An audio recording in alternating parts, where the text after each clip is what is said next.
একটা সত্যি কথা শুনবে, খারাপ লাগবে যদিও, কিন্তু এটাই সত্যি। এই যে আমরা ভাবি না যে লোকে কি বলবে, আমরা মারা যাওয়ার পর তারা আমাদের নাম ধরেও ডাকবে না।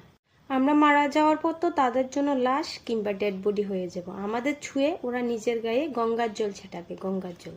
এই যে আমরা ভাবি যে লোকে কি বলবে, ওরা আমাদের শ্রাদ্ধে এসে কি বলবে জানো?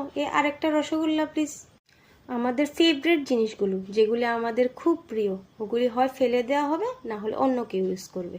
বন্ধুরা কয়দিন মনে রাখবে, আমাদের নিয়ে স্ট্যাটাস লাগাবে, তারপর তারাও অন্য বন্ধু খুঁজে নেবে।